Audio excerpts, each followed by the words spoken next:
Okay, thank you for the invitation and thank you for staying. I'm going to keep it fairly brief. This is basically an opportunity for all of you out there who want to make things better for children.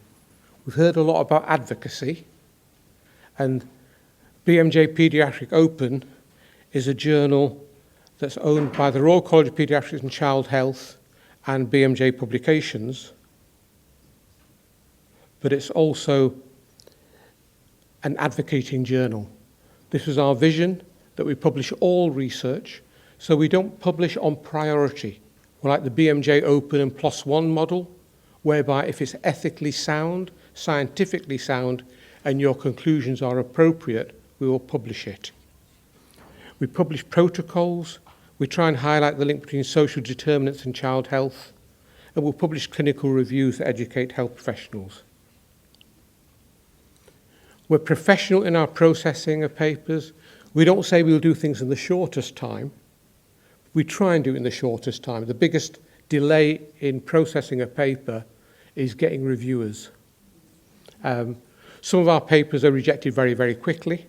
Peer review is always transparent. That's very useful, because if my best friend tells me, Imti, can you publish this paper of mine?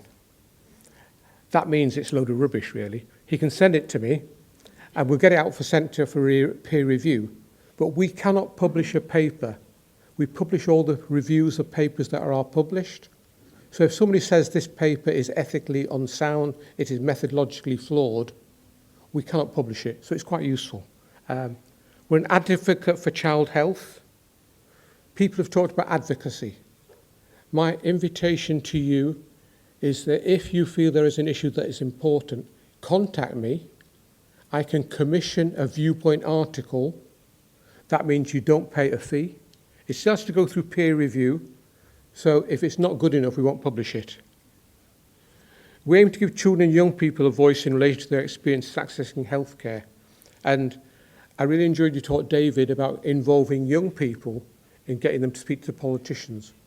One of the things we've tried to do is have a Young Voices section where young people describe their experiences of health and well-being. It has been very difficult getting articles, but the ones we have got have been quite useful. So we've got a Chinese school student to describe her experience of lockdown in China. So if you have young people who are prepared to write, contact me. We tend to do theirs a bit of a different way. They're not peer-reviewed, but they're reviewed by me.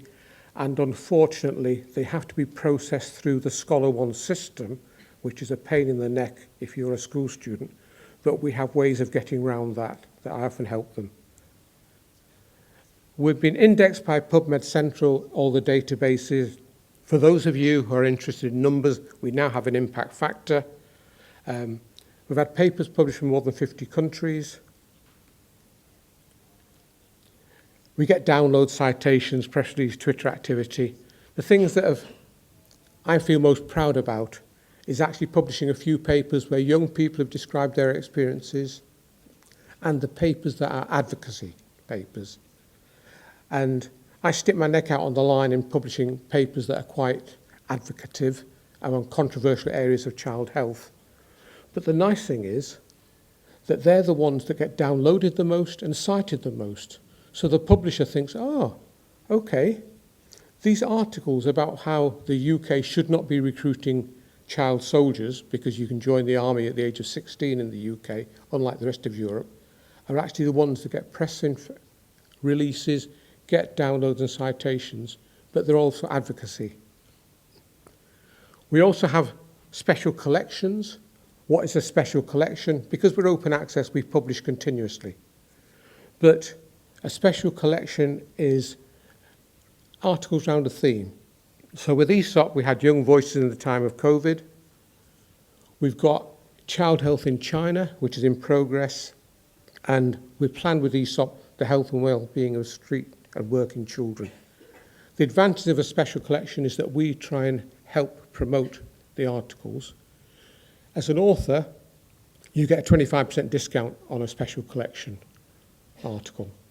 So that, again, BMJ's been quite good in terms of, yes, it is a sustainable financial model, i.e. authors from high-income countries have to pay, but they're quite altruistic in terms of encouraging low-income countries and also special collections. Challenges: can we attract more articles from INRICH? I think we should. We have members on the editorial board who are very good, and I won't embarrass her, but basically we'd like more members from INRICH on our editorial board. In particular, our editorial board, we issued a call for greater diversity, whereby we wanted authors from low-income countries, middle-income countries, women, and different ethnic groups. An editorial published by 8 associate editors from different low, middle-income countries around the world, and myself, and we had no impact at all. So it's still a challenge. And could we have a special collection on inequalities in childhood? These are all questions I'd like to think about. I'll stop there, but I'm happy to answer any questions. Thank you very much. Are there any specific questions about publishing in this open access journal? Yes. Thank you very much, Sophia Backhaus, University of Oxford. I find it fascinating that you try to involve voices of children in this process of publishing. I was wondering how open you would be for publishing these voices in other languages than English, because especially when we think about inequalities, limiting that to children that are able to write in English and express themselves may limit a bit the voices heard. So what BMJ has actually helped us with is we've been receiving quite a few articles from non-English speaking academics, and I'll explain that first. And we discussed this on our management board, and because BMJ Paediatrics Open is now sustainable and making money, they agreed that we could spend £10,000 a year on translating poorly written scientific articles into English so that it could go through the peer review process. Doesn't mean anybody from a low and middle income country, non-English speaking, can ask for that money. It means they submit the paper. If I make a judgment that I think it's important scientifically, that the English needs to be improved, then we can then get it improved through an English editing service. They've also agreed that they would happily publish articles in English and in other languages if the author helps with the translation. With regards for young people, we would have to be able to translate into English such that the editorial team can read it, and also English-speaking readers can read the article as well. But we are open to those suggestions. I mean, the biggest problem is actually getting articles from disadvantaged young people around the world. That was my idea. And being honest, I failed, right? I've got articles from children who have links to academics around the world because that's how you get them to write an article. But it's something I think we can develop and hopefully build on. So yeah, I'm open to suggestion. The best way to do it is just to email me directly rather than try to submit it, because we tend to do that outside of the formal peer review process. Because I'm not going to ask somebody to peer review an article written by a school child, because that's inappropriate. Any other questions? Oh, perhaps I have one quick last one.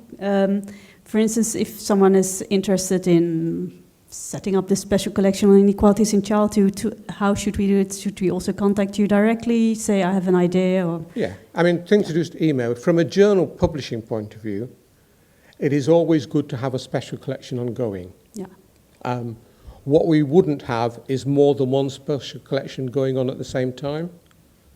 So if you sort of make a suggestion, then we're quite happy to think, okay, yes, and we'll slot that into a publishing schedule, because we want geographical special collection to try and encourage authors from certain parts of the world, but also themed special collections as well. So just come and suggest it. We then have to discuss it with BMJ publishers, and they usually agree because they are keen on special collections. Okay, well, that's great to know. And, well, I think we can already approach you during the remainder of this conference. Yeah. Okay, Thank you. Thank you very much.